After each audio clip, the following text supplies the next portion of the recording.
Hello and welcome to the list of my personal favourite hit songs of 2022.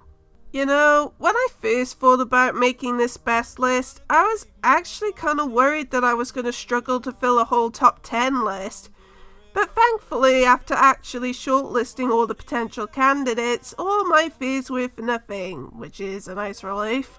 I said in the last video that I feel that next year could potentially help shape things up in terms of popular music. And if it does, I do hope that it's for the better, because I've complained before that I've struggled to connect with a lot of the popular songs of the last few years. So much so that I honestly prefer most recent Eurovision songs over what's actually in the charts. But I do have an unwritten rule of not including Eurovision songs for this very reason, because it would basically be cheating for me, and I want these lists to be some sort of a challenge for me. I really don't want to become a grumpy old boomer saying, "Oh, music was so much better in my day." I do really try to understand what the kids like and why they like certain things, even if it isn't to my personal taste. Now I think I've done with this therapy session, so let's get on with this list. Criteria, as always, is anything that debuted in Billboard's year-end list for 2022, or anything that hit the top 10 anywhere in the world. So let's get on with the show, shall we?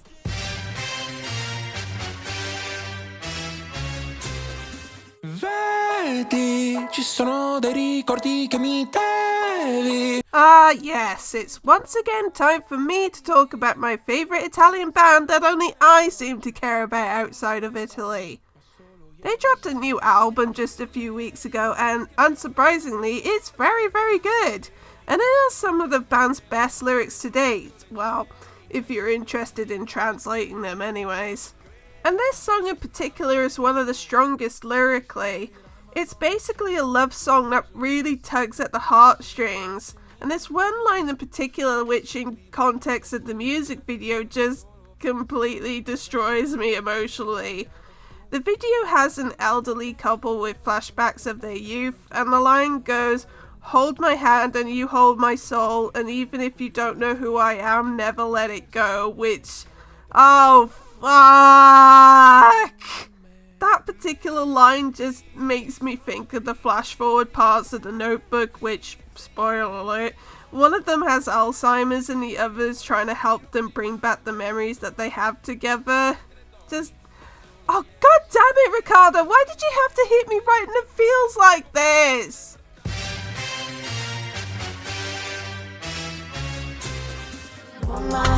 Let me be your woman. So, one of the good things to happen in the last couple of years in pop music has been the increased exposure to non-Western and non-English music, and that includes the increased exposure of Afropop. I'm not sure if that's the correct term, but I'm just going to use that term for now. I actually know someone from South Africa who's a radio DJ, and when I used to listen to his show, he would occasionally play these kinds of songs, and it was pretty cool to discover that. And this song feels to me like pop music's big first attempt to tap into that whole trend. It has that lovely kind of laid-back groove that is typical of the genre, which really suits the whole sensual tone the song is aiming for, in my opinion. The best part of the song for me is in the rap bridge, where she talks up the role of women and how we should stick together and all that. And there's this line that says, "Princess or queen, tomboy or king." And to me, that's a nice breath of fresh air, because in an age where TERFs are trying so hard to maintain a narrow definition of what makes a woman, it's really nice for me to have a song acknowledge that you don't need to wear frilly dresses to be considered a woman in this day and age. Speaking for myself as a cisgendered woman, I know I've always had a complicated history with femininity. I've never been considered a tomboy, but I'm not interested in looking conventionally pretty either. Like, I very rarely wear dresses, and I was the kind of kid who liked both Sailor Moon and Jurassic Park, if you can believe that. I know that's a very minor line to get too excited about, but hey, I'm thankful for that.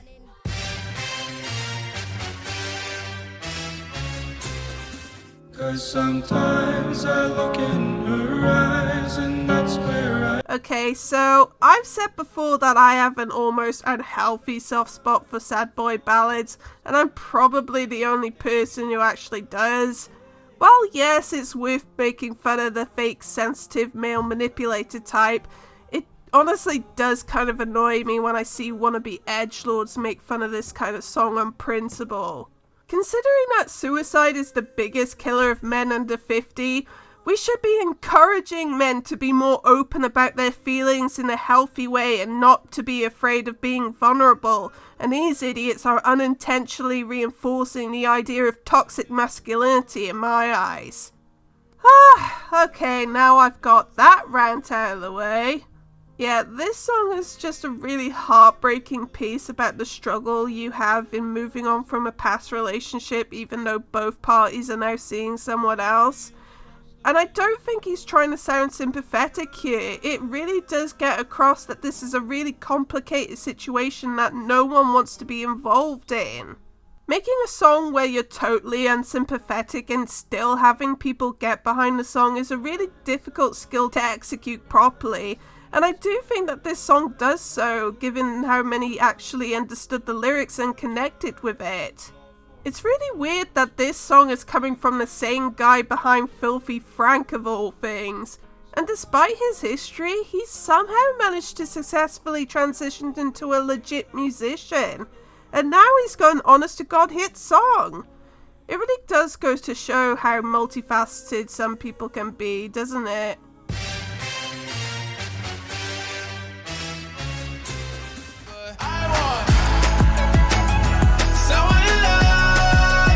This is a song that I personally like to refer to as a romantic version of Montero. Not because I think the two songs are the same or anything, but my brain just likes to compare the two for the lols. Now, I've mentioned several times that I'm on the asexual spectrum, and there's an untrue assumption that allos have of us that we are all inherently aromantic, and that's really not true. I personally consider myself to be somewhat of a hopeless romantic, and there is a small part of me that still hopes that I will find my special someone, even though that's a sentiment that's becoming more and more jaded as the years pass by. And in this song, I really do think it really exudes the passion of wanting somebody to love you. And that F-bomb right at the end of the chorus is honestly one of the most righteous F-bombs I've heard in a song, because I really think it really gets that raw emotion across. It's blunt, it's immediate, and it feels cathartic. Oh, and of course it doesn't really hurt that the song itself is just really catchy as hell, like I just can't help but enjoy this song. And I really don't have anything else to add other than that, so yeah.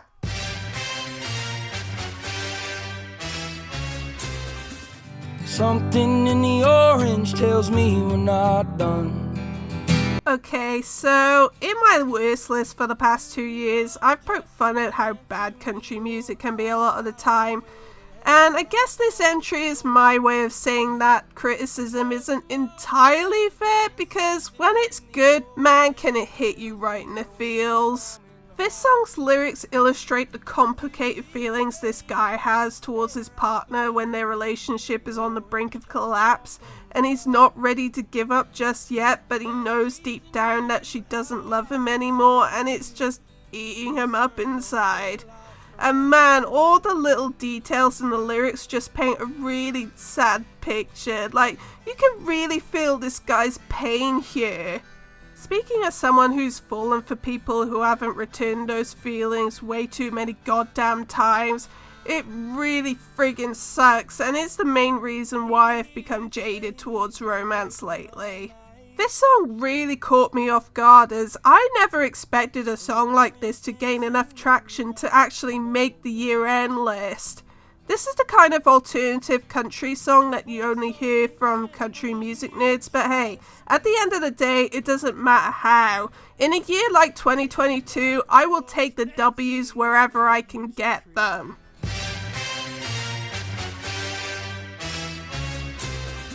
No, it's not the same as it was. Okay, say, I might have disliked the sushi restaurant song, but this more than makes up for it, thankfully.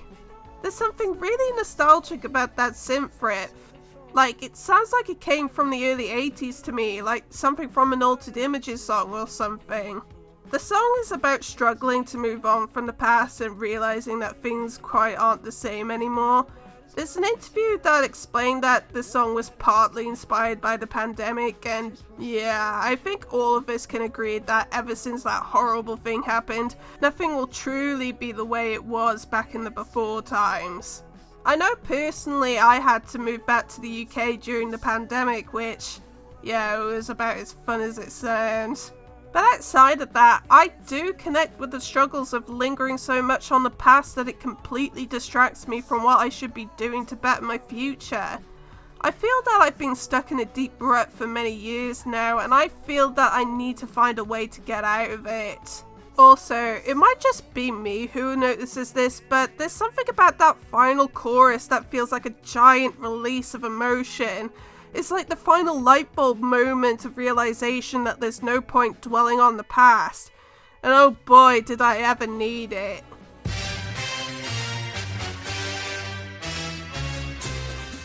Ces pensées qui me font vivre un enfer. Oh boy, this one's gonna be really hard to talk about because this song really does hit close to home for me. Now, in order to understand this song, it took Stromae 9 years to release a follow-up to Racine Carré because he had a massive mental breakdown and ended up taking a break from music altogether. And this song is about his struggles with suicidal thoughts, and man, if you translate the lyrics, it pretty much word for word describes the same struggles that I have. Because for about 10 years now, I've struggled with mental health problems, and I've even attempted to take my life a few times, with the most recent incident being a few months ago. And let me tell you, having to deal with this on a near daily basis, it really is a living hell. And I'm really scared that my mental illness is what's going to kill me in the end. I really do try my best, but sometimes it's just really hard for me. And I wish there was a way to make this all go away. Oh, fuck. I promised myself I wasn't going to cry during recording, but oh, man, it's just... Oh, fuck. It's okay, I could get through this. Now, you're probably asking right now, Kylie, if this song affects you so much, why did you put it at only number 4? Well, the reason why is because the 3 songs above it are songs that cheer me up, and it was basically my way of demonstrating that I refuse to let my demons put me down. I am going to be happy, goddammit, and enjoy my fucking life for once. So, yeah, I really apologize for getting really emotional, but this is a song where it just cannot be helped, and I hope you understand and don't think that I'm a massive idiot for crying during a frigging recording of a YouTube video that's supposed to be fun.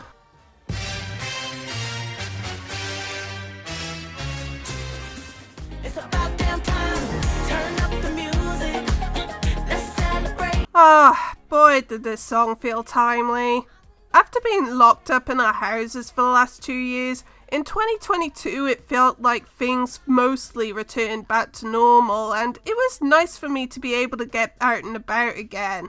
Although last summer the dreaded Rona finally got to me after successfully dodging it for 2 years, so it didn't exactly work out well for me. And yes, having COVID did suck just as much as everyone else has said, so... This song is basically going to be my entire motto for 2023 because I really want this year to be where I become my best self. Yes, it's been a shitty year for everyone, but with this song, I'm convinced that everything will be okay in the end. And depending on how 2023 goes, that statement might end up aging worse than dog poop under a hot sun, but the intention is there at least. I know people kind of make fun of the whole forced positivity thing, but it really doesn't feel forced to me. It really feels like it's trying to make the world a better place, and I know that's a statement that's going to sound corny, but that's what this song makes me feel. Hell, this could easily have been the best self-empowerment anthem of the year if it wasn't for...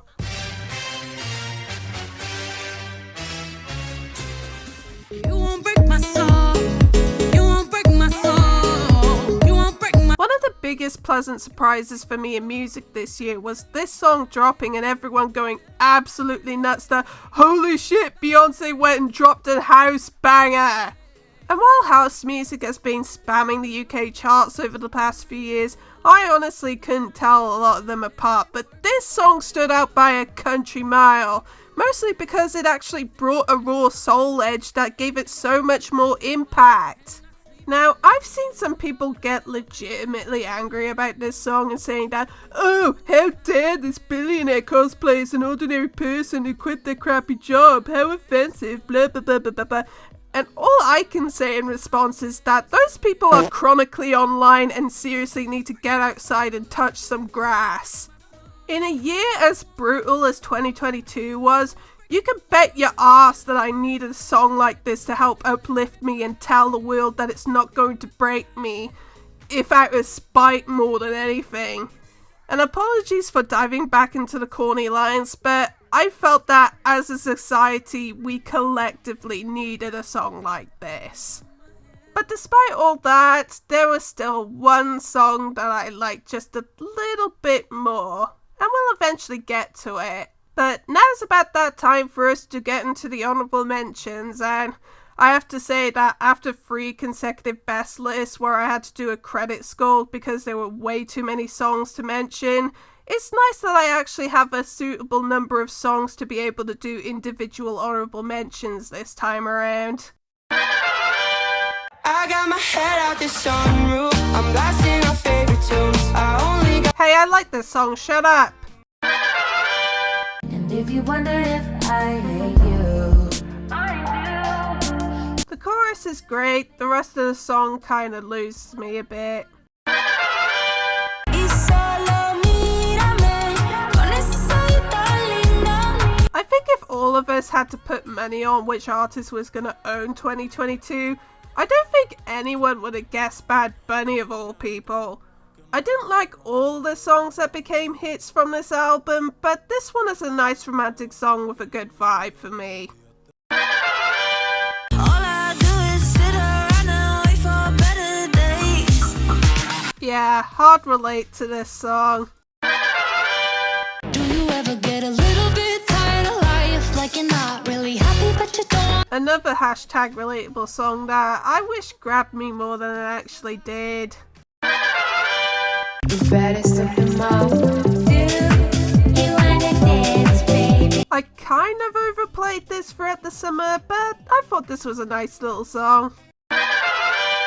Yo no despechaba, la loca, que Dios me libre. Now, as much as Bad Bunny dominated the year, in terms of Spanish language music, can we put some respect onto this queen's name, please? Titi me preguntó si tengo muchas novias. Muchas novias. Hoy tengo... Oh, and speaking of, yeah, this song is so ridiculous lyrically that I can't help but enjoy its audacity. It's a shame that the second half of the song drags it down to me after how hard the first half goes. And now, let's have a quick recap of our top 10 before revealing our number 1.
to assume that no one else is gonna have the same number 1 as me for a best of 2022 list. Although admittedly it's because I have a wildly different criteria from everyone else. Now, frontman and main songwriter Riccardo Zanotti is a massive Coldplay stan, and the influence on the song is pretty noticeable here. Sonically, it's kind of along the lines of Hymn for the Weekend or some other similar song in terms of it being a big happy celebration of being joyful and carefree and enjoying the moment. The lyrics are pretty much a very nostalgic story about the summer holidays and the fleeting romances you can experience in that time. And this song couldn't have come out at a better time considering that the summer of 2022 was the first in years where it felt like we could all properly enjoy the summer without any COVID restrictions. Now, I've been following this band for almost 3 years now, but I'm a relatively new fan compared to most of their core fandom. They spent almost a decade grinding it out on the indie circuit and gaining a cult following before they improbably started getting hits and then got invited onto the most prestigious music competition in Italy where they surprised everyone by finishing 3rd, and that consequently caused their popularity to absolutely explode. And after all that, this song managed to become their very first number 1 hit in Italy. You know, as someone who bore witness to their rise to power, it really does warm my heart to see a success story in music that came about through sheer hard work. And late in the year, they announced that in 2023, they're going on a full-on stadium tour around the country, including 2 dates at the legendary San Siro. And yes, I do have a ticket, I am super pumped. All that's really missing is them going to Eurovision. Can we make that happen, please? But if not, I can settle for them earning the title of my favourite hit song of 2022. And that's it for 2022. So, hooray for me for getting both these out before June. Oh god. Okay, so what's going to come up next is the worst of 1993 video, and just to give you guys an advance warning that my output on this channel might slow down quite a bit in the next few months because the next few months are going to be Eurovision season and my priority is going to be focused on that and my Eurovision podcast, so I will try to get the worst of 93 video out as soon as I can, depending on how busy I am, but if it's not out by May, then just assume that it'll be June the latest it'll come out, but we'll see what happens. Anyway, thank you so much for watching my channel over the past year. Hopefully 2023 is going to be a banner year for this channel. And I'll see you around.